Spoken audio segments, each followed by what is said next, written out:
1.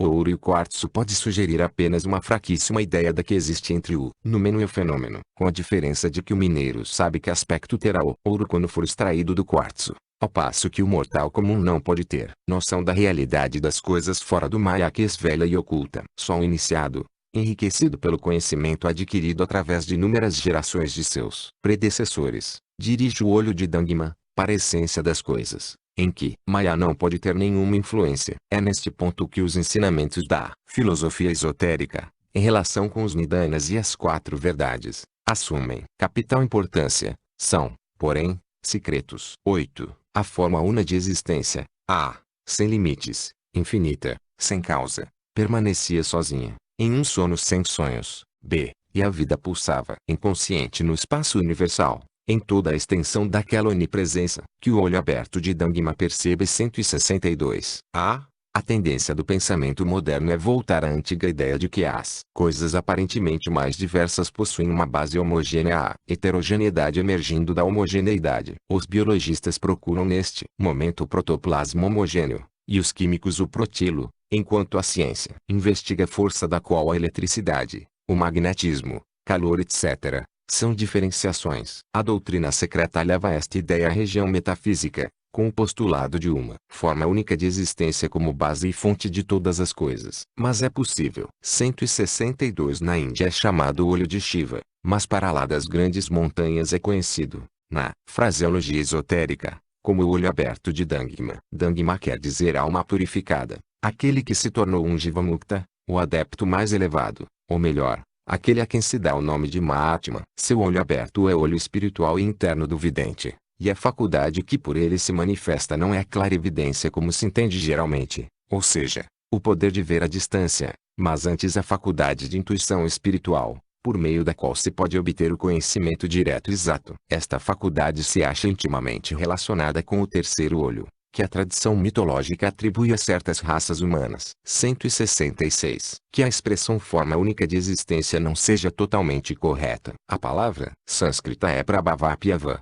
A região seria melhor dizer o plano, de onde tudo sai e para onde tudo retorna. Como diz um comentador, não é a mãe do mundo, conforme a tradução de Wilson 163, porque Jagadioni, como demonstra Fitzedward Hall, é mais propriamente a causa material do mundo que a mãe do mundo ou a matriz do mundo. Os comentaristas purânicos interpretam como Karana, causa, mas a filosofia esotérica a considera o espírito ideal daquela causa. Em seu estado secundário, é o Svabhavati do filósofo budista, a eterna causa e efeito, onipresente e contudo abstrata, a essência plástica existente por si mesma, e a raiz de todas as coisas, vista em seu duplo sentido, da mesma forma como o Vedantino considera o seu Parabrahmayamyu com acento circunflexo lá Prakriti, o Uno sob dois aspectos. Parece realmente extraordinário ver grandes sábios especularem sobre a possibilidade de que a Vedanta e sobretudo o Tarahemi com acento circunflexo Mansa tenham sido inspirados pelos ensinamentos dos budistas, quando, ao contrário, o budismo, o ensinamento de Gautama Buda, é que foi inspirado e construído inteiramente sobre os princípios da doutrina secreta, de que ora tentamos apresentar um epítome, ainda que incompleto e nos quais também se apoiaram os Upanishads. 164. É uma verdade, que 163 Vishnu Purana, e 21. 164 e, não obstante, uma pretensa autoridade, Sir Monier Williams, professor catedrático de sânscrito em Oxford, acaba de negar precisamente este fato. Eis o que lhe ensinava ao seu auditório em 4 de junho de 1888, em seu discurso anual perante o Instituto Vitória da Grã-Bretanha. Em sua origem, o budismo mostrou-se infenso a todo ascetismo solitário. Para alcançar as sublimes alturas do conhecimento, não possuía nenhum corpo de doutrina, fosse oculto ou esotérico, vedado às pessoas comuns. E mais, quando Gautama Buda começou o seu ofício, a última e inferior forma de yoga parece que era muito pouco conhecida. E logo, contradizendo-se, o ilustre conferencista diz aos seus ouvintes: sabemos pelo Lalita Avestara, que diversas formas de tortura corporal, automacerações e austeridades eram comuns no tempo de Gautama. Mas o orador parece ignorar por completo que aquela espécie de tortura e maceração do próprio corpo é precisamente a forma inferior de Yoga, Hatha Yoga, sistema que, segundo suas palavras, era pouco conhecido e, no entanto, tão comum no tempo de Gautama. 167. Não será lícito obscurecer, diante dos ensinamentos de Sri Shankaracharya. 165. B. O sono sem sonhos é um dos 7 estados de consciência conhecidos no esoterismo oriental. Em cada um destes estados entra em ação uma parte distinta da mente, ou, como diria um vedantino, o indivíduo é consciente em um plano diferente do seu ser. As palavras sono sem sonhos são usadas para exprimir uma condição algo semelhante àquele estado de consciência, no homem, que, não dando lugar a nenhuma lembrança no estado de vigília, parece um vazio. Da mesma forma que o sono de uma pessoa magnetizada se lhe afigura um vazio inconsciente quando ela retorna à sua condição normal, embora acabasse de falar e conduzir-se durante aquele sono magnético como faria um indivíduo consciente. 9. Onde, porém, estava Dangma quando o Alaya do universo 166 se encontrava em Paramarta. A. 167. E a grande roda em Anupadaka. B.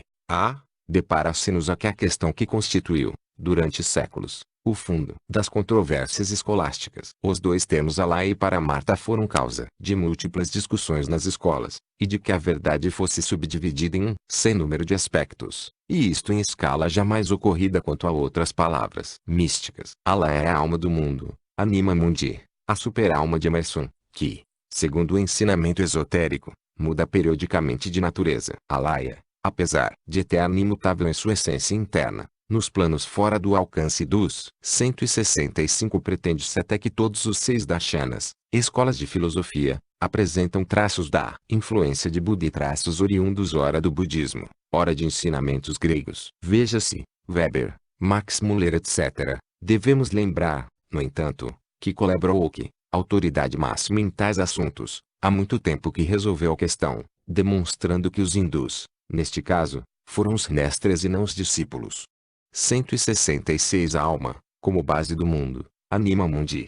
167 O ser absoluto e a consciência absoluta, que são o absoluto não ser e a absoluta inconsciência. 168 Homens o mesmo dos deuses cósmicos, Dhyana Budas, altera-se durante o período de vida ativa que diz respeito aos planos inferiores, inclusive o nosso. Durante esse tempo, não só os Dhyana Budas são unos com Alaya em alma e essência, mas até o homem que realizou a yoga, meditação mística, é capaz de fundir sua alma nela, como diz Aryasanga, da escola Yogacharya. Não é isto o nirvana, senão uma condição que dele se aproxima. E aqui a divergência. Enquanto os Yogacharyas da escola Mahayana dizem que Alaya, Nyingpa Tsangyen, tibetano, é a personificação do vazio e, não obstante, a base de todas as coisas, visíveis e invisíveis, e que, apesar de eterna e imutável em sua essência, Alaya se reflete em cada objeto do universo, como a lua na água clara e tranquila. Outras escolas contestam essa proposição. Sucede o mesmo em relação a Paramarta. Os Yogacharyas interpretam este termo como aquilo que também depende de outras coisas, Paratantra, e os Madhyamikas dizem que Paramarta está limitado a Paranishipana, ou a perfeição absoluta. Vale dizer que, na exposição destas duas verdades entre as 4, os primeiros creem e sustentam que, neste plano pelo menos, só existe Samviti Satya, ou a verdade relativa, e os segundos ensinam a existência de Paramarta Satya, a verdade absoluta. 168 Nenhum Arhat, ó mendicantes, pode alcançar o conhecimento antes de identificar-se com Paranirvana. Parikalpita e Paratantra são os seus dois grandes inimigos. 169 Parikalpita, em tibetano Kuntari, é o erro em que incidem os que não percebem o caráter vazio e ilusório de todas as coisas, e creem na existência de algo que não existe, por exemplo, o não eu. E Paratantra é aquilo, seja o que for, que existe. 168 Paramarta Satya é a consciência própria, Svasamvedana, ou o pensamento que se analisa a si mesmo, de duas palavras, Parama,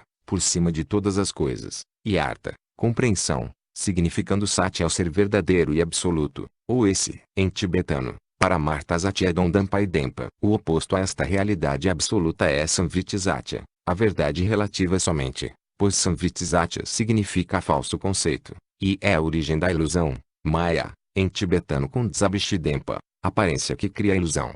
169 Aporismos of Bodhisattvas. 169 Unicamente em virtude de uma relação causal ou de dependência, e que deve desaparecer tão logo cesse a causa de que procede, como a chama de um pavio. Suprima-se ou destrua-se o pavio, e a luz desaparece. Ensina a filosofia esotérica que tudo vive e é consciente, mas não que toda a vida e toda a consciência sejam semelhantes às dos seres humanos ou mesmo dos animais. Nós consideramos a vida como a única forma de existência, manifestando-se no que chamamos matéria, ou naquilo que, no homem, chamamos espírito, alma e matéria, separando-os sem razão. A matéria é o veículo para a manifestação da alma neste plano de existência, e a alma é o veículo em um plano mais elevado para a manifestação do espírito, e os três formam uma trindade, sintetizada pela vida, que os interpenetra a todos. A ideia da vida universal é um daqueles antigos conceitos que estão retornando à mente humana neste século, como consequência de sua libertação da teologia antropomórfica. Verdade é que a ciência se contenta com traçar ou expor os sinais da vida universal, não ousando ainda pronunciar ou sequer sussurrar a expressão anima mundi. A ideia da vida cristalina, que hoje é familiar à ciência, teria sido repudiada com desprezo meio século atrás. Os botânicos agora investigam os nervos das plantas, não porque suponham que as plantas sejam capazes de sentir ou pensar como os animais, mas por acreditarem que, para explicar o crescimento e a nutrição dos vegetais, é necessária uma estrutura que guarde, na vida das plantas, uma relação funcional idêntica dos nervos na vida animal. Parece quase impossível que a ciência se deixe enganar por muito mais tempo com o simples uso de palavras tais como força e energia, tardando em reconhecer que as coisas dotadas de movimento são coisas vivas, quer se trate de átomos ou de planetas. 170. Mas ao leitor poderá ocorrer a pergunta: qual é a crença das escolas esotéricas sobre esse ponto? Quais as doutrinas ensinadas pelos budistas esotéricos? Para eles, a Laya tem uma dupla significação, e até mesmo tríplice. No sistema Yogacarya da escola contemplativa Mahayana,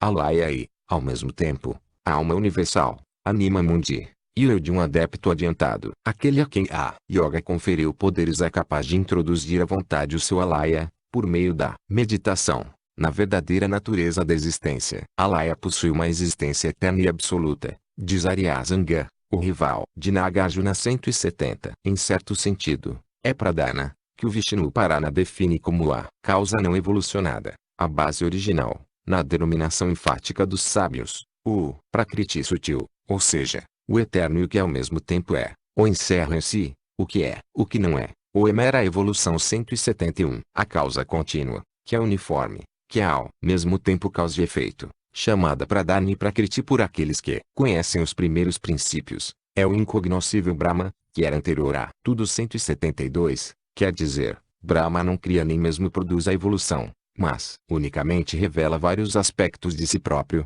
um dos quais é Prakriti, aspecto de Pradana. Prakriti, no entanto, não é uma palavra adequada, e ela explicaria melhor, visto que Prakriti não é o incognoscível Brahma. É um erro ensinar que a anima mundi, a vida ou não alma universal, só foi dada a conhecer por Anaxágoras, ou durante sua época. É um erro dos que ignoram a universalidade das doutrinas ocultas desde o berço das raças humanas, e sobretudo por parte daqueles. 170. Aryasanga foi um adepto anterior à era cristã e fundador de uma escola esotérica budista, embora Soma de Coros o situe, por uma razão pessoal, no século 7 d.C. Existiu outro Aryasanga, que viveu nos primeiros séculos de nossa era, e é bem provável que o sábio húngaro confundisse um com o outro.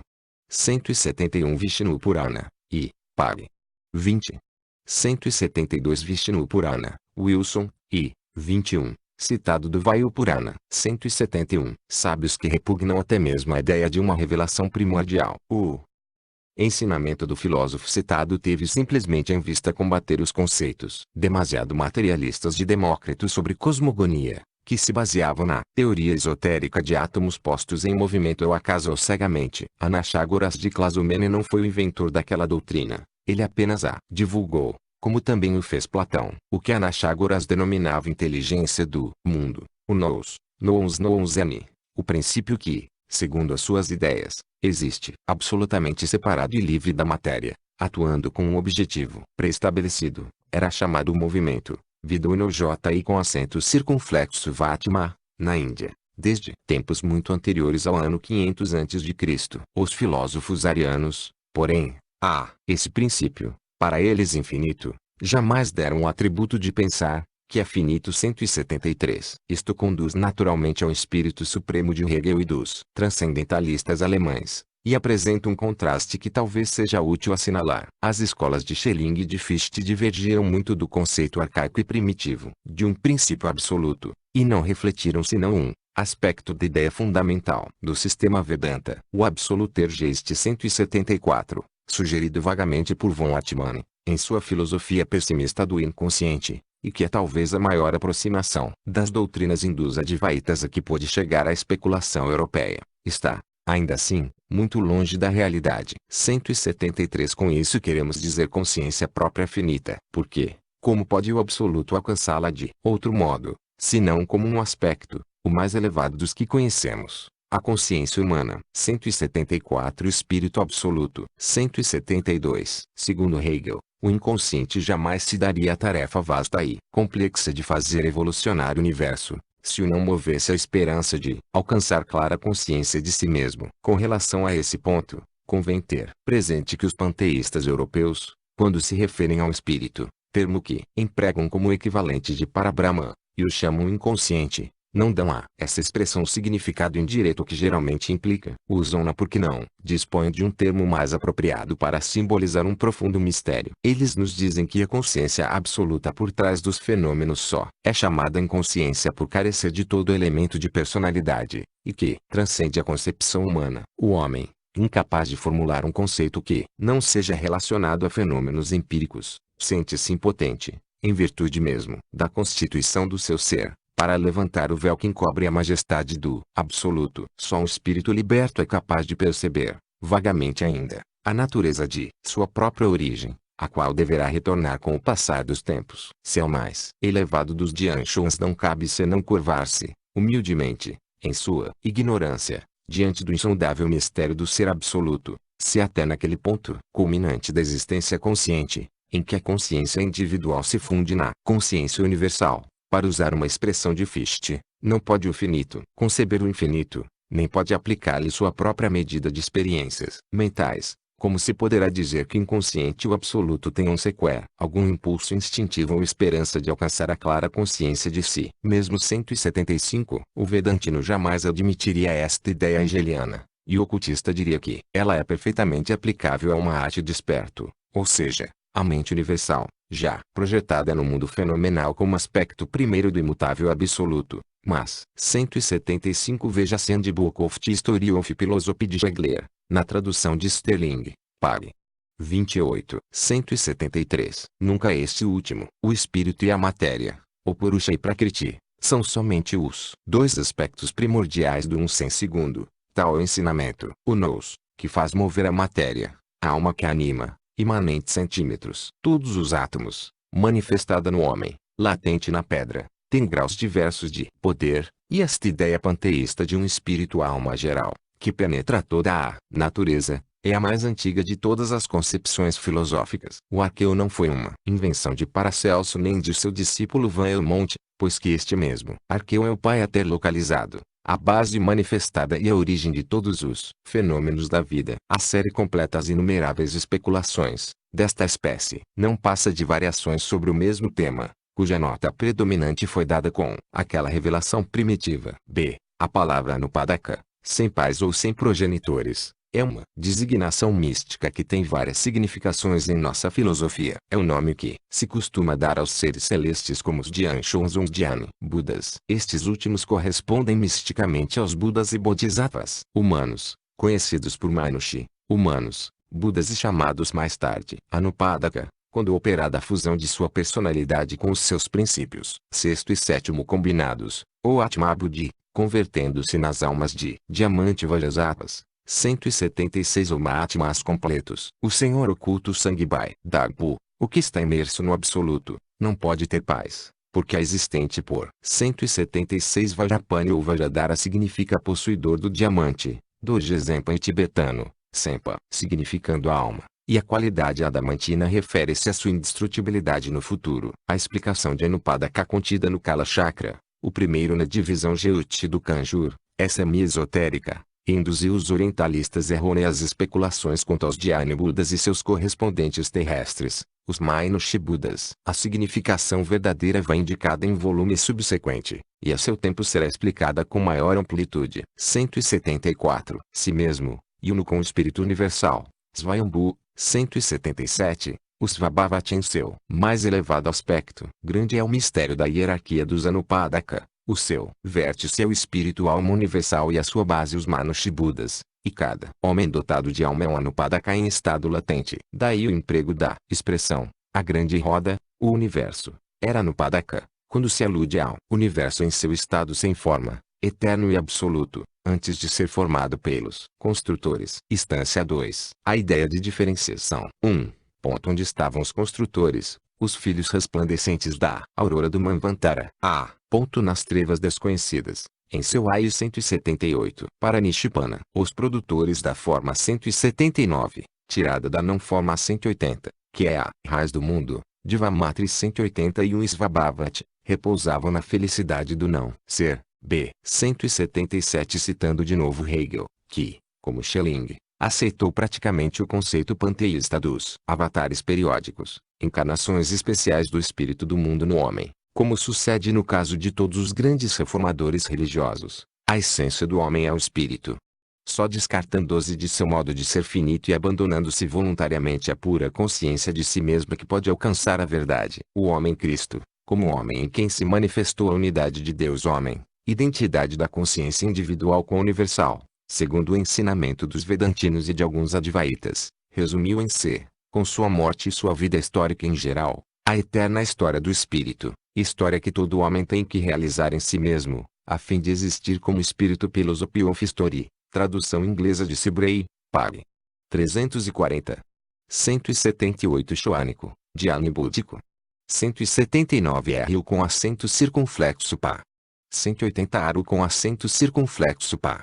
181 Mãe dos deuses, aditivo espaço cósmico. No Zobar é chamada Sepira, Amando Sepirot, e Shekinah em sua forma primordial inabscondito. 175 Os construtores, os filhos da aurora do Manvantara, são os verdadeiros criadores do universo, e nesta doutrina, que se ocupa somente de nosso sistema planetário, eles, como arquitetos do mundo, são também chamados os vigilantes das 7 esferas, as quais esotericamente vêm a ser os 7 planetas, e esotericamente as 7 esferas ou globos de nossa cadeia. A frase que menciona as 7 eternidades, no início da instância aí, refere-se tanto ao Mahakalpa, ou grande idade de Brahma, como ao Pralaya solar e à ressurreição subsequente de nosso sistema planetário num plano mais elevado. Há diversas espécies de Pralaya, dissolução de uma coisa visível, conforme adiante mostraremos. B. Importa lembrar que para Nishipana é o Summum Bonum, o absoluto,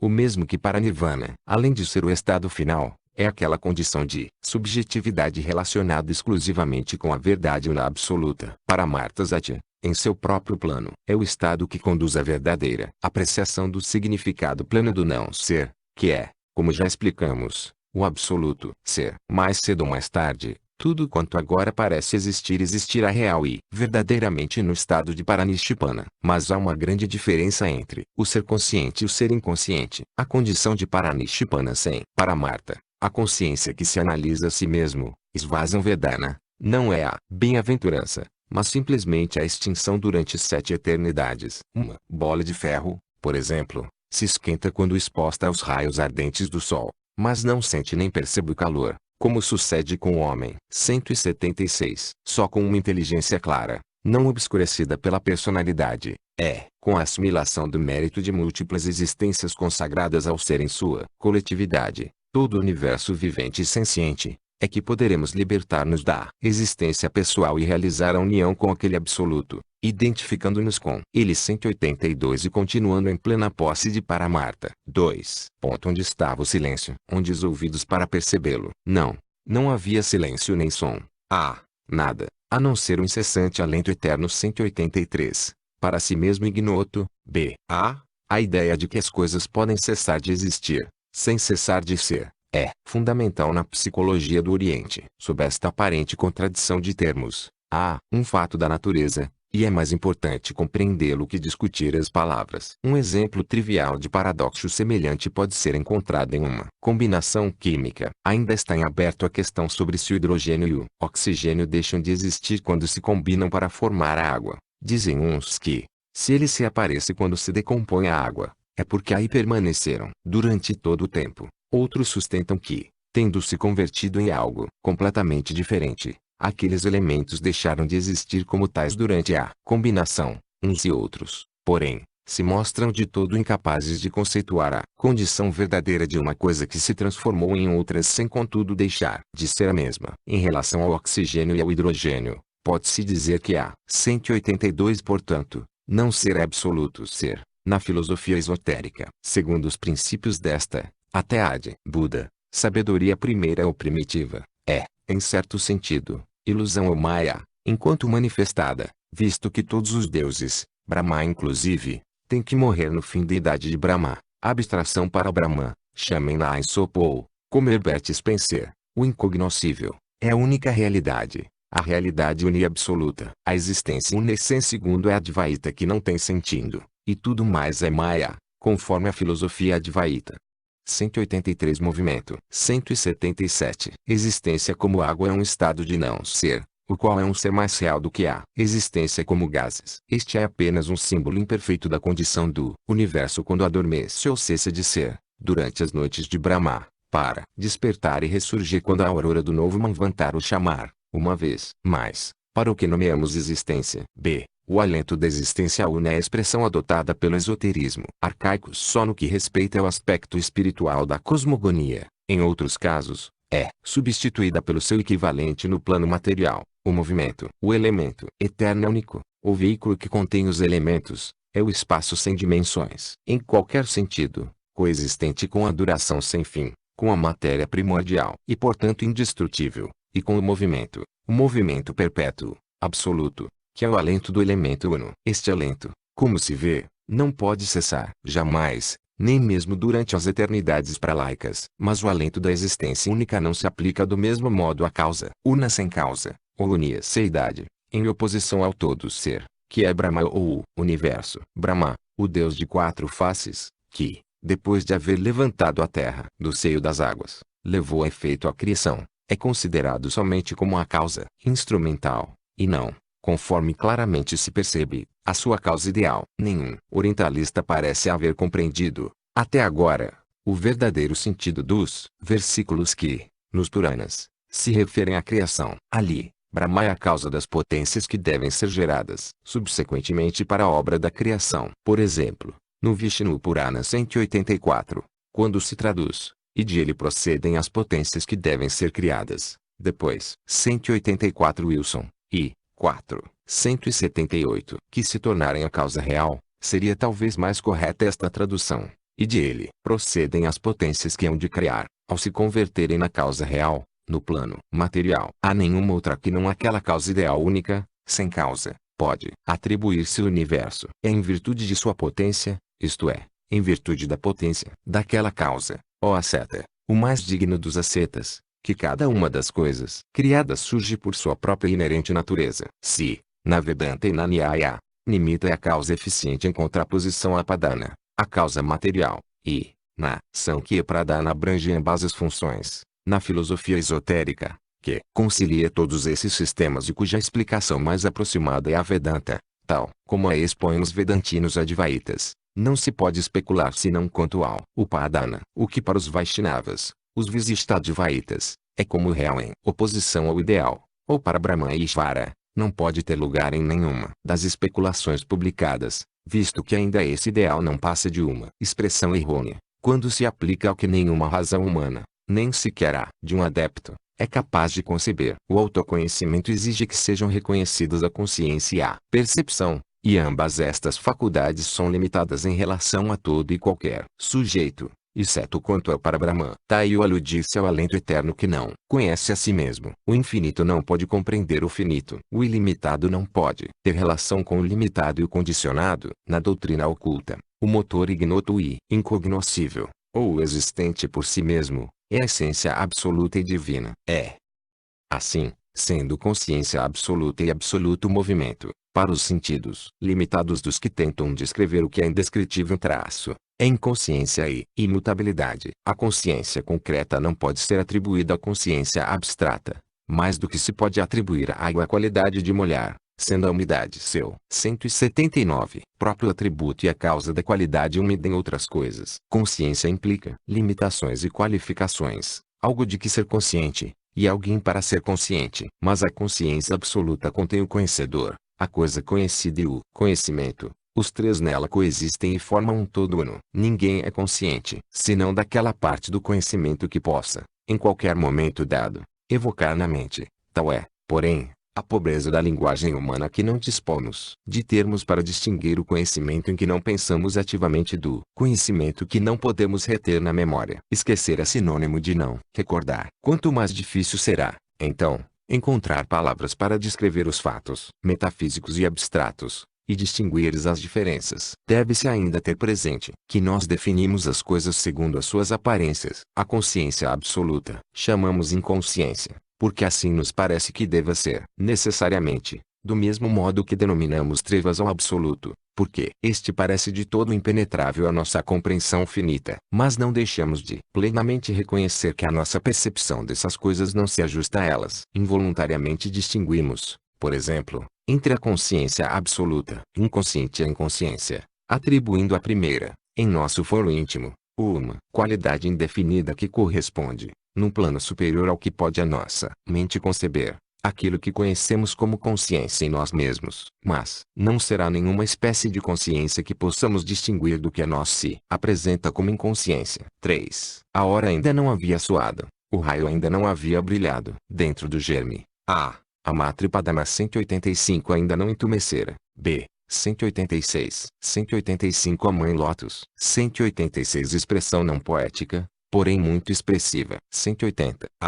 O raio das trevas eternas, ao ser emitido, converte-se em um raio de luz resplandecente onde vida, e penetra dentro do germe, o ponto no ovo do mundo, representado pela matéria em seu sentido abstrato. Não se deve, porém, entender a expressão ponto como aplicável a um ponto particular do espaço, porque existe um germe no centro de cada um dos átomos, e estes, coletivamente constituem o germe, ou melhor, como nenhum átomo pode se tornar visível aos nossos olhos físicos, a coletividade deles, se é possível empregar o termo em relação a algo que é ilimitado e infinito, representa o número da matéria, eterna e indestrutível. B. Uma das figuras simbólicas do poder dual e criador na natureza. Matéria e força no plano material, é Padma, o nenúfar da Índia. O lótus é o produto do calor, fogo, e da água, vapor ou éter, representando o fogo, em todos os sistemas filosóficos e religiosos, inclusive no cristianismo, o espírito da divindade 187,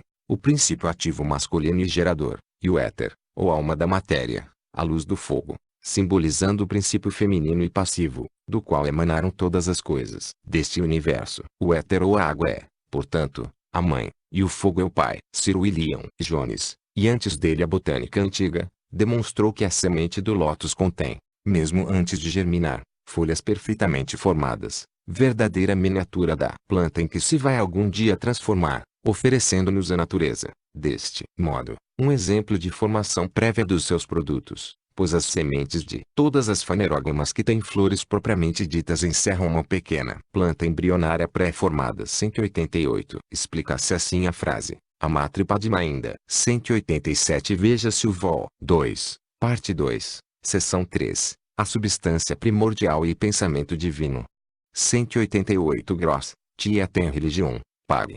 195. 181 Não entumecera, sendo que geralmente a forma é sacrificada à ideia mater ou interior. Na simbologia arcaica, o lótus ou Padma é, aliás, um símbolo antiquíssimo e favorito do cosmos e também do homem. Eis as razões populares que justificam sua adoção. Em primeiro lugar, precisamente o fato que vimos de mencionar, o de conter a semente do lótus dentro de si a miniatura perfeita da futura planta, o que simboliza a existência dos protótipos espirituais de todas as coisas no mundo imaterial, antes de se materializarem na Terra. Em segundo lugar, a outra circunstância de que o lótus cresce através da água, com suas raízes no ilus ou no lodo, para abrir suas flores no ar. O lótus é assim a imagem da vida do homem e também da do cosmos, pois a doutrina secreta ensina que são idênticos os elementos de ambos e que um e outro se desenvolvem no mesmo sentido. A raiz do lótus mergulhada no lodo representa a vida material. O talo, que se lança para cima e atravessa a água,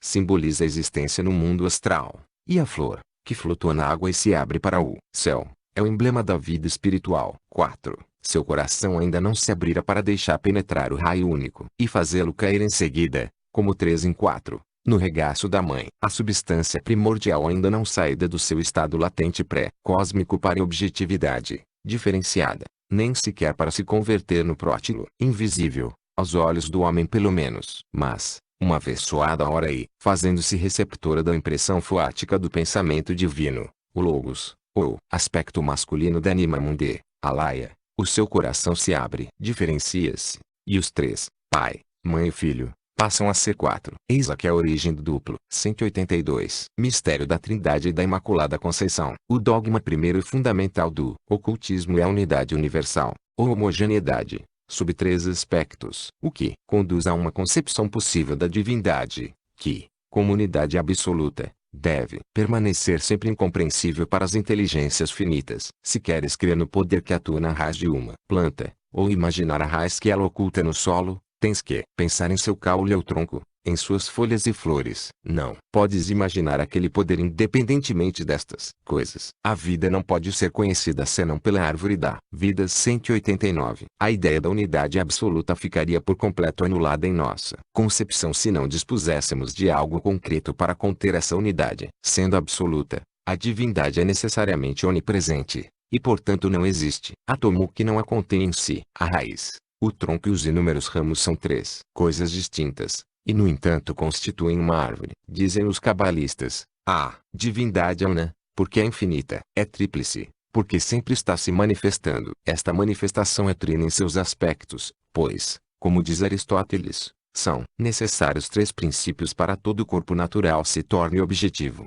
privação, forma e matéria. 190. Privação significava, na mente do grande filósofo, o que os ocultistas denominam protótipos impressos na luz astral, o último dos mundos e planos. 189. Precepts of Yoga. 191. Vedantino da filosofia Visistadvaita diria que, apesar de ser a única realidade independente, para Brahma é inseparável de sua trindade, que ele é 3, para Brahma, Chit a Chit, sendo os 2 últimos realidades dependentes e incapazes de existir separadamente, ou, falando com maior clareza, que para Brahma é a substância, imutável, eterna e incognoscível, e Chit, Atma, e a Chit, Anatma, são suas qualidades, como a forma e a cor são as qualidades de qualquer objeto. Os 2 últimos são a vestimenta do corpo, ou melhor, aspectos de Parabrahma, isto é, Sharira. Um ocultista teria, porém, muito o que dizer sobre isso, e os Vedantinos Advaitas igualmente. 183. Inferiores da Anima Mundi. A união daqueles 3 princípios depende de 1/4. A vida que se irradia dos cumes do inatingível, para converter-se em uma essência universalmente difundida nos planos manifestados da existência. E esse quaternário, pai, mãe, filho, comunidade, e quaternário como manifestação viva, foi o fundamento que deu lugar à antiquíssima ideia da Imaculada Conceição, cristalizada agora em um dogma da Igreja Cristã, que assim materializou e fez encarnar este símbolo metafísico, aberrando de todo o senso comum. Porque basta ler a Cabala e estudar os seus métodos numéricos de interpretação para encontrar a origem daquele dogma. É puramente astronômico, matemático e, sobretudo, metafísico, o elemento masculino da natureza, personificado pelas divindades masculinas e pelos logos, Viraja ou Brahma, Horus ou Osíris etc., etc., nasce através de, e não de, uma fonte imaculada, personificada na mãe, pois aquele varão, tendo mãe, não pode ter pai, uma vez que a divindade abstrata carece de sexo,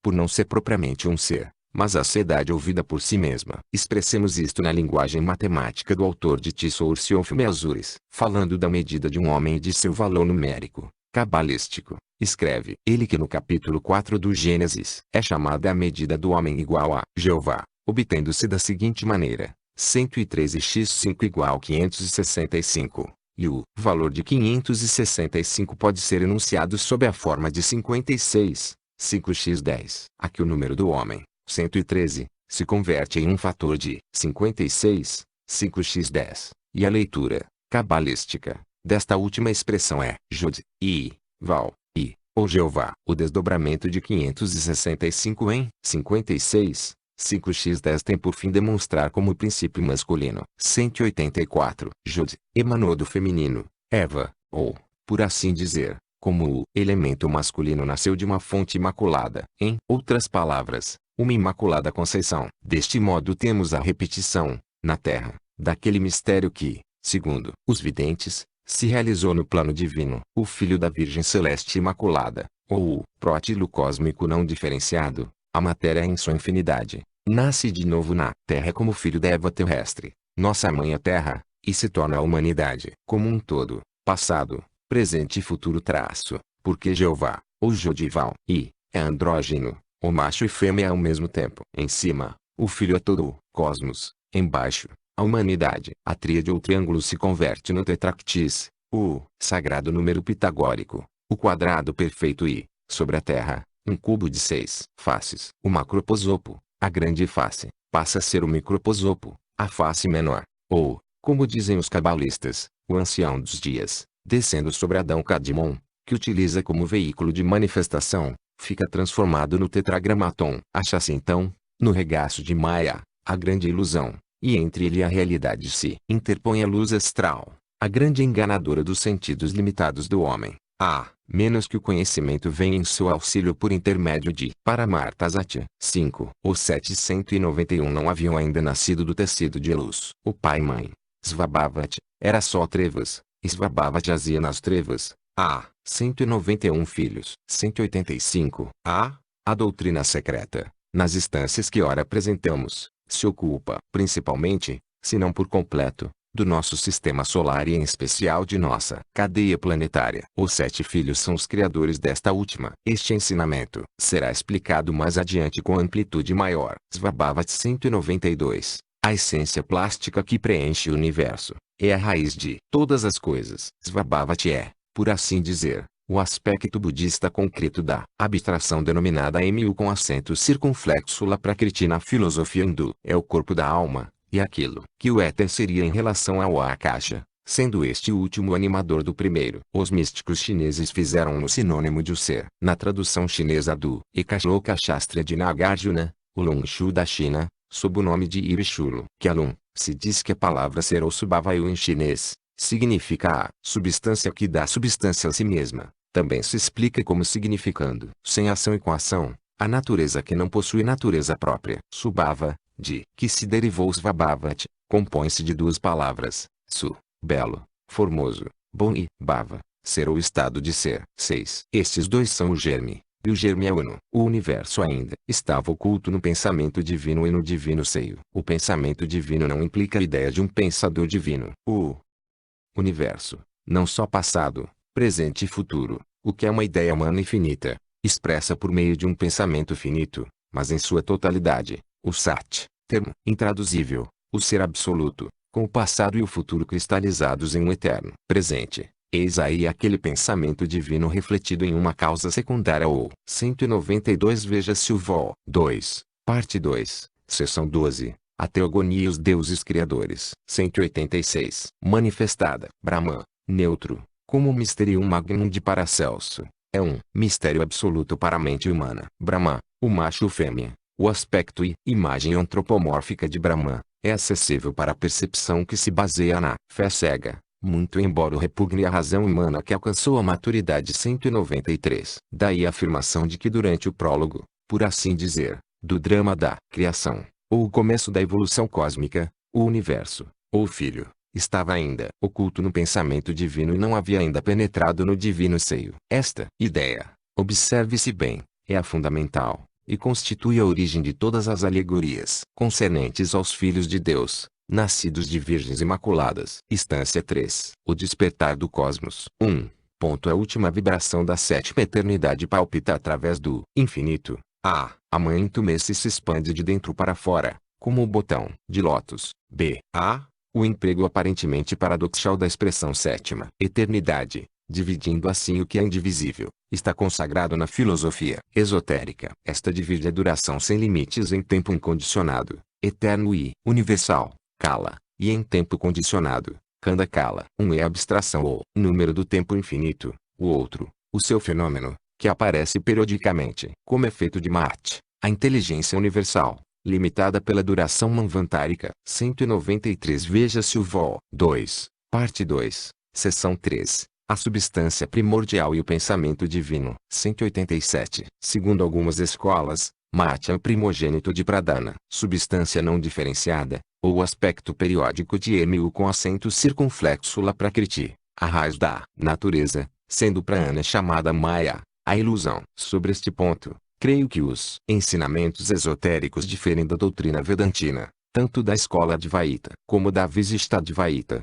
pois dizem que, enquanto é Mu com acento circunflexo lá Prakriti, o númeno é existente por si mesmo e sem origem, numa palavra, sem pais, Anupadaka, e uno com Brahman, Prakriti. Seu fenômeno é periódico e não passa de um fantasma ou projeção do primeiro. De igual modo, Mate, o primogênito de Jnana, ou gnose, conhecimento, sabedoria do Logos, é um fantasma refletido do absoluto Nirguna. Para Brahman, a realidade única, sem atributos nem qualidades, ao passo que, para alguns vedantinos, Mate é uma manifestação de Prakriti ou matéria. B. A última vibração da eternidade não estava, portanto, preordenada por nenhum Deus em particular, mas surgiu em virtude da lei eterna e imutável dos grandes períodos de atividade e de repouso, chamados, de modo tão sugestivo e ao mesmo tempo tão poético, os dias e noites de Brahma. A expansão da Mãe, também chamada águas do espaço, matriz, universal etc.,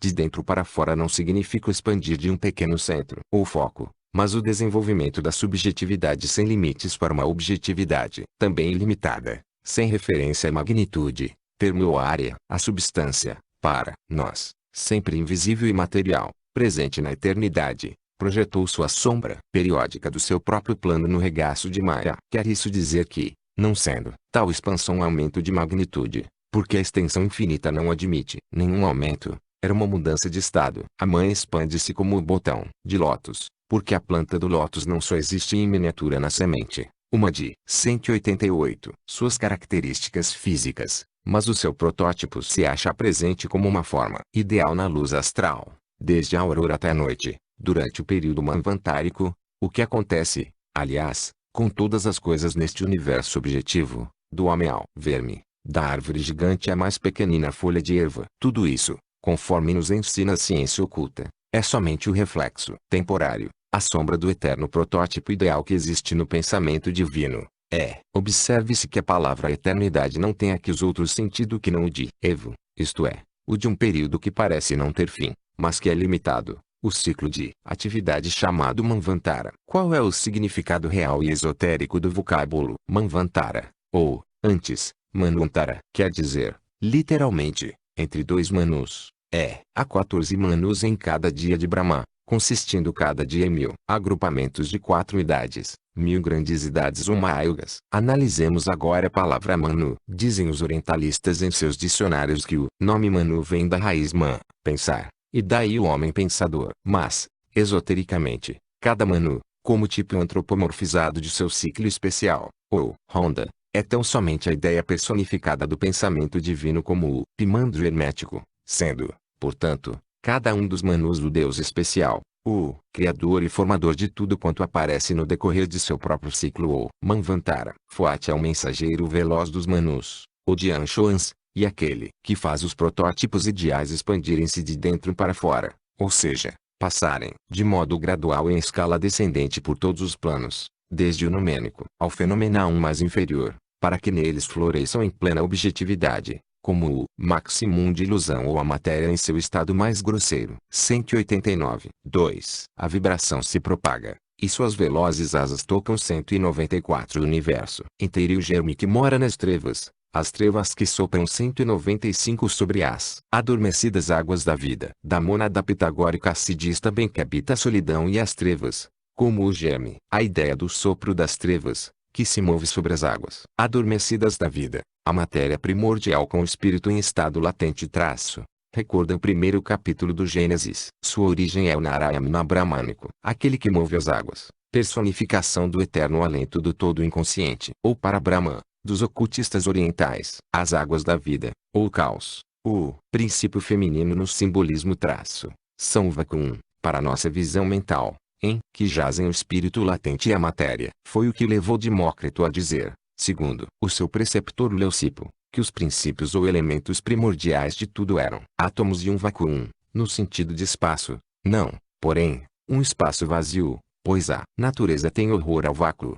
conforme os princípios dos peripatéticos e dos filósofos antigos em geral. Em todas as cosmogonias a água desempenha o mesmo papel. Importante, é a base e a fonte da existência material. Os sábios, confundindo a palavra com o objeto, entenderam que se tratava da combinação química definida do oxigênio com o hidrogênio, e assim deram significação específica a um termo que os ocultistas empregam em sentido genérico e ao qual se atribui, em linguagem cosmogônica, um sentido metafísico e místico. O gelo não é água, nem é vapor. No entanto, possuem os três precisamente a mesma composição química. 194 simultaneamente. 195 que se movem. 193. As trevas irradiam a luz, e a luz emite um raio solitário sobre as águas e dentro das entranhas da mãe. O raio atravessa o ovo virgem, faz o ovo eterno estremecer, e desprende um germe não eterno. 196. Que se condensa no ovo do mundo. O raio solitário que penetra nas entranhas da mãe pode ser interpretado como pensamento divino ou inteligência que fecunda o caos. Isto se passa no plano da abstração metafísica, ou melhor, naquele plano onde o que chamamos abstração metafísica é uma realidade. O ovo virgem, sendo em certo sentido o ovário abstrato, ou o poder de desenvolvimento pela fecundação, é eterno e sempre o mesmo. E, do mesmo modo que a fecundação de um ovo se dá antes de ser posto, assim o germe periódico, não eterno, que depois veio a ser, simbolicamente, o ovo do mundo, contém em si, quando emerge deste símbolo, a promessa e a potência de todo o universo. Se bem que a ideia per se represente, naturalmente uma abstração, uma maneira simbólica de expressão, é um símbolo verdadeiro, porque sugere a ideia do infinito como um círculo ilimitado. Apresenta ante a imaginação um quadro do cosmos surgindo no espaço sem limites.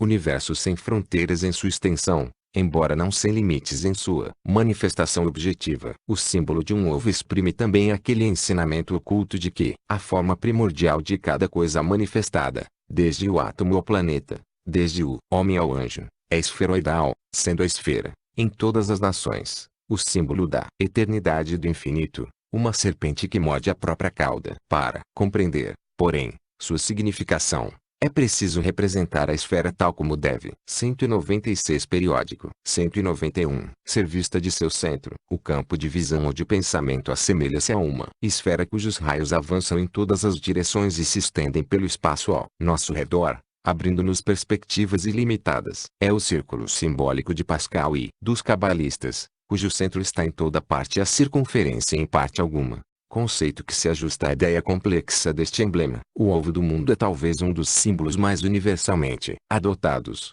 e altamente sugestivo, tanto no sentido espiritual como no sentido fisiológico ou no cosmológico. Encontra-se, por isso, em todas as teogonias do mundo, quase sempre associado ao símbolo da serpente, que existe por toda parte, nas filosofias como nas religiões, um emblema da eternidade, do infinito, de regeneração, de renovação e de rejuvenescimento, assim como de sabedoria. 197. O mistério de autogeração aparente da evolução, por meio de seu próprio poder criador, repetindo em miniatura no ovo o processo da evolução cósmica, ambos os processos devidos ao calor e à umidade vitalizados pela irradiação do espírito criador invisível, justifica plenamente a eleição de símbolo tão expressivo. O ovo virgem é o símbolo microcósmico do protótipo macrocósmico, a Virgem Mãe, o caos ou abismo primordial. O criador masculino, não importa sob que nome, faz brotar da Virgem feminina raiz sem mácula, fecundada pelo raio. Qual a pessoa versada em ciências naturais e astronômicas que não há de ver quanto de sugestivo existe nesse símbolo? O cosmos, como natureza receptora, é um ovo fecundado, que, não obstante, permanece imaculado, e, desde o momento em que é considerado como um todo sem limites, não pode ter outra representação que não a da esfera. O ovo. 197. Veja-se, no Vol. 2 e parte 2, seção X, o culto da árvore, da serpente e do crocodilo. 192. Áureo estava rodeado de 7 elementos naturais, 4 manifestos, éter, fogo, ar e água, 3 secretos. Consta isso do Vishnu Purana, havendo-se traduzido os elementos por envolturas e acrescentado mais um secreto Ankara. 198. O texto original não menciona Ankara, Trata dos 7 elementos sem especificar os 3 últimos. 4. Os 3 199 caem no 4 200. A essência radiante passa a ser 7 interiormente e 7 exteriormente. O ovo luminoso 201, que é 3 em si mesmo 202, coagula-se e espalha os seus coágulos brancos como leite por toda a extensão das profundezas da mãe, a raiz que cresce nos abismos do oceano da vida. Convém explicar o emprego de figuras geométricas e as frequentes alusões a números, que se vê em todas as escrituras antigas, como nos Puranas, no livro dos mortos do Egito e até mesmo na Bíblia. No livro de Dzyan, tal como na Cabala, há 2 classes de numeração que é preciso estudar: os algarismos, que algumas vezes são simplesmente véus, e os números sagrados, cujos valores são conhecidos pelos ocultistas através da iniciação. Os primeiros são meros signos convencionais, os segundos constituem o símbolo fundamental de tudo. Vale dizer, aqueles são puramente físicos e estes metafísicos, existindo entre uns e outros a mesma relação que entre a matéria e o espírito, os polos extremos da sabedoria. Balzac, o ocultista inconsciente da literatura francesa, diz a Llores que o número é paramente o mesmo que é em relação à matéria. Um agente. 198 Wilson, Vishnu Purana, e 40, 199 Triângulo, 200 Quaternário, 201 Hiranyagarbha, 202 As 3 hipóteses de Brahma ou Vishnu, os 3 Avastas. 193. Incompreensível. Assim será para o profano, nunca para o iniciado. O número é, como supôs o grande escritor, uma entidade, e ao mesmo tempo um alento que emana do que ele chama a Deus e nós chamamos de todo, alento que é o único organizador do cosmos físico, onde nada adquire forma senão por meio da divindade, a qual é um efeito do número. É interessante reproduzir, a esse respeito, as próprias palavras de Balzac: as criações mais insignificantes assim como as de maior porte, não se distinguem entre si por suas quantidades, qualidades, dimensões, forças e atributos, elementos todos procedentes do número. O infinito dos números é um fato demonstrado à nossa mente, mas cuja prova não pode ser dada em termos físicos. Dirá o matemático que o infinito dos números existe, mas não é demonstrável. Deus é um número dotado de movimento, que se sente mas não se pode demonstrar. Comunidade dá começo aos números, mas nada tem de comum com eles. A existência do número depende da unidade, que, sem um só números, engendra todos. Pois que, incapaz de medir a primeira abstração que a divindade te apresenta, ou de somente compreendê-la, esperas ainda sujeitar a tuas medidas ó mistério das ciências secretas que emana dessa mesma divindade, e que sentirias tu se eu te sumisse nos abismos do movimento, na força que organiza os números, que 194. Pensada se te acrescentasse que o movimento e o número 203 são gerados pelo verbo, a raiz suprema dos videntes e dos profetas, que nos tempos antigos sentiram o sopro poderoso de Deus, como testemunha o Apocalipse.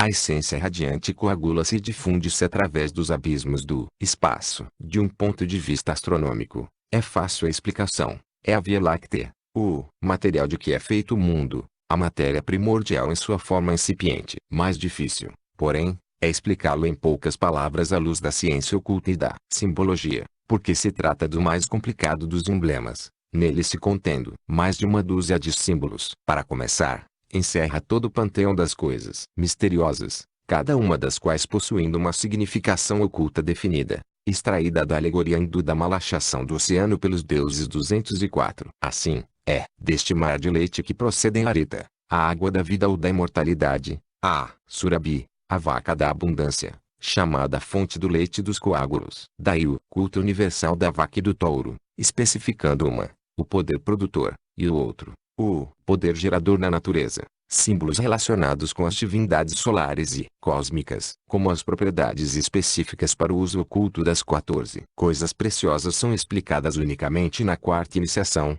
não podem ser expostas aqui. Contudo, podemos adiantar o seguinte: está dito no Shatapatha Brahmana que a malachação do oceano de leite se deu no Satya Yuga, o primeiro período que se seguiu imediatamente ao dilúvio. Mas, como nem o Rigveda nem o Manu, ambos anteriores ao dilúvio de Vaivasvata, ou seja, o que aniquilou a 213 números, sim, mas nunca o movimento. É o movimento que dá origem ao Logos, O verbo em ocultismo. 204 As 14 coisas preciosas. A narrativa ou alegoria consta do Shatapatha Brahmana e de outras obras. A ciência secreta japonesa dos místicos budistas, o Yamabushi, tem 7 coisas preciosas. Voltaremos ao assunto mais adiante. 195. Maioria da quarta raça fazem referência a esse dilúvio. É evidente que não é nem o grande dilúvio, nem o que destruiu a Atlântida, nem mesmo de Noé. Aquele que ali se menciona. Aquela malachação diz respeito a um período anterior à formação da Terra,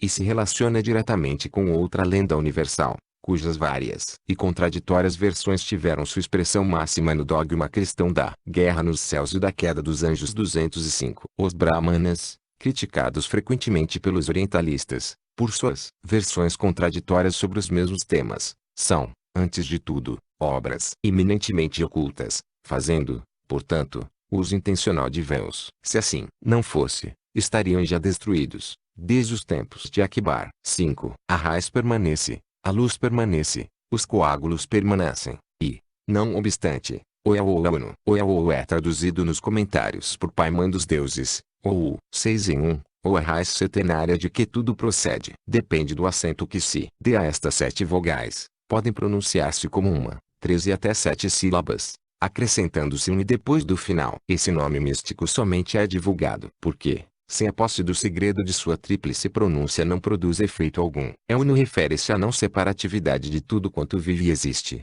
seja em estado ativo ou passivo. Num sentido, o Yaou é a raiz sem raiz de tudo. É, portanto, Uno como para Brahman. No outro sentido, é um nome da vida una, manifestada, a unidade eterna vivente. A raiz significa, como já se explicou, o 205. Veja-se, Vol. 2, parte 2, seção 11, Demon este Deus em Versus, Vol. 4, parte 2, seção 4, o mito dos anjos caídos em seus vários aspectos, e também o Apocalipse, 12. 196. Conhecimento puro, Sattva, 206. A eterna, Nitya, realidade não condicionada, ou Satya, tem o nome de Parabrahman ou de Prakriti, pois estes são apenas os 2 símbolos do Uno. A luz é o mesmo raio espiritual onipresente, que penetrou e fecundou agora o ovo divino, e convoca a matéria cósmica para iniciar sua longa série de diferenciações. Os coágulos são a primeira diferenciação, e também se referem,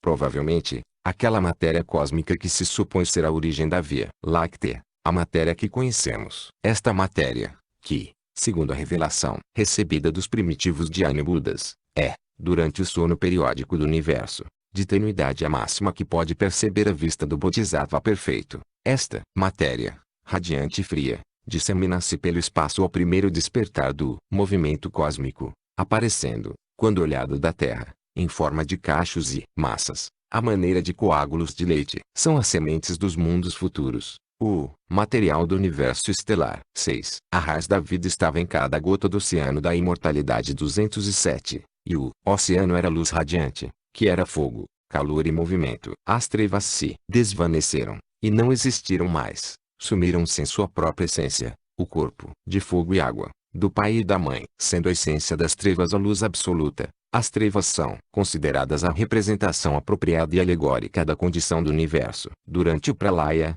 ou seja, durante o repouso absoluto ou não ser, tal como aparece. 206. O termo original para entendimento é Sattva, que Shankara traduziu por Antaskarana, purificado pelos sacrifícios e por outras obras santificadoras. No Kata, página 148, diz Shankara que Sattva quer dizer Buddhi, sendo esta a acepção corrente da palavra. Bhagavad Gita etc. Tradução de Kashinatrin Bhaktelang, M.A., citado por Max Muller, Pari.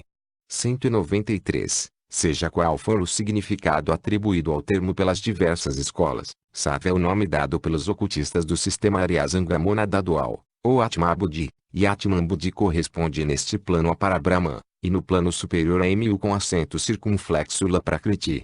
207. Arita. 197. A nossa razão finita, o fogo, o calor e o movimento, de que se fala aqui, não são, por certo, o fogo, o calor e o movimento da ciência física, mas os seus princípios abstratos, os númenos, ou a alma da essência dessas manifestações materiais, as coisas em si, que, segundo confessa a ciência moderna, escapam inteiramente aos processos de investigação com instrumentos de laboratório, e que a mente tampouco pode compreender, embora tenha que admitir que tais essências existem como substratum das coisas. Fogo e água, pai e mãe 208, podem entender-se como significando o raio divino e o caos. O caos, ganhando a razão por esta união com o espírito, resplandece de alegria, e assim foi produzido o protógonos, a luz primordial, diz um fragmento de Hermes. Damácio chama diz, o que dispõe de todas as coisas 209, segundo os ensinamentos dos Rosacruzes, tais como interpretados pelos profanos, e desta vez em parte corretamente, a luz e as trevas são idênticas em si mesmas, sendo separáveis tão só na mente humana, e, segundo Roberto Flood, a escuridão se fez iluminar para se tornar visível. 210. Consoante os princípios do ocultismo oriental, as trevas são a única realidade verdadeira, a base e a raiz da luz, sem a qual esta última jamais poderia manifestar-se, nem sequer existir. A luz, em matéria; as trevas, espírito puro. As trevas, em sua base radical e metafísica, são luz subjetiva e absoluta, ao passo que a luz, com todo o seu esplendor e glória aparentes, não passa de um aglomerado de sombras, pois nunca poderá ser eterna, consistindo simplesmente em ilusão ou maia. 208 Veja-se Quan Chi Yin, não pode ser dado o nome verdadeiro do texto. 209 Ancient Fragments, de Cori, Pari. 314. 210 On Rosencrantz. 198. Até mesmo no Gênesis 211, que tanto confunde a razão e perturba a ciência, a luz é criada das trevas, e havia trevas sobre a face do abismo, não vice-versa. Ali, nas trevas, estava a vida, e a vida era a luz dos homens. 212. Dia virá talvez em que os homens terão seus olhos abertos, e então poderão compreender melhor o versículo do Evangelho de João, que diz, e a luz brilhou nas trevas, e as trevas não a compreenderam. Verão que a palavra trevas não se refere à visão espiritual do homem, mas, em verdade, às trevas, ao absoluto, que não compreende